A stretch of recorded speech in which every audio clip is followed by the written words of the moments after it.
Casey Concepcion, naging aburido dahil nga naman bigo siya sa kasalan nila ni Piolo Pascual.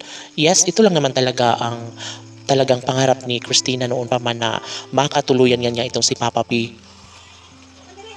Unang-una sa lahat, nasasaktan si Christina kapag may ibang kausap si Papa P na mga kababaihan dahil alam naman natin na sadyang mahal ni Christina si Papa P kaya ayaw niya lamang itong tuluyang mawalay sa kanyang buhay. 'Di ba nga, ito ang the best sa lahat na pinangarap ng taong bayan.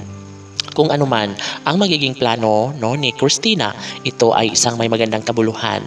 Kabuluhang pinakahinihintay ng taong bayan ang magkaroon nga ng kasagutan ang lahat ng pangarap ni Piolo Pascual at Casey Concepcion na sana nga ay sila pa rin ang magkatuluyan. Sila ang tunay na nakatadhana kaya dapat na patunayan ng bonggang-bongga ni Piolo at Casey ang kanilang mga sumpaan. Hinggil dito, nais lamang na malaman ng taong bayan at kumpirmahin ang katotohanan sa kanilang pagmamahalan. Hindi kailanman magbabago ang isang pagtingin ni Casey Concepcion para kay Piolo Pascual dahil ito ang kanyang tunay na minahal at ipinangako na kailanman ay isa lamang ang mamahalin ni Christina, yun ay si Piolo Pascual lamang.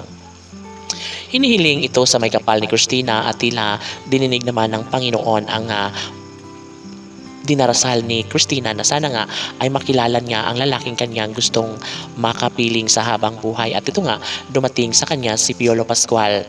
Ngunit dinumugman sila ng mga pagsubok sa kanilang relasyon ay dito natutunan lahat ni Christina na sadyang ganun talaga kapag nagmamahal. Maraming mga pagsubok na kailangang tawirin, kailangang mapagtagumpayan ni Christina ang laban dahil sa totoo lang ay kaligayahan sa puso ni Christina ang makapili nga sa habang buhay ang nag-iisang Piolo Pascual. Siyempre, hangad ng taong bayan na sana nga ay maisakatuparan ang lahat ng ito para matapos na ang mga issue sa kanilang dalawa, ang kanilang pagkakatuluyan, ang siyang pangarap ng taong bayan na sana dapat ay magkaroon ng magandang kahihinatnan ang lahat. Sobrang sayang lamang kung tuluyang mawasak ang kanilang mga sumpaan, ngunit malaki ang tsansa na maging maganda ang takbo sa kanilang relasyon na magbalik muli ang tamis ng kanilang pagmamahalan.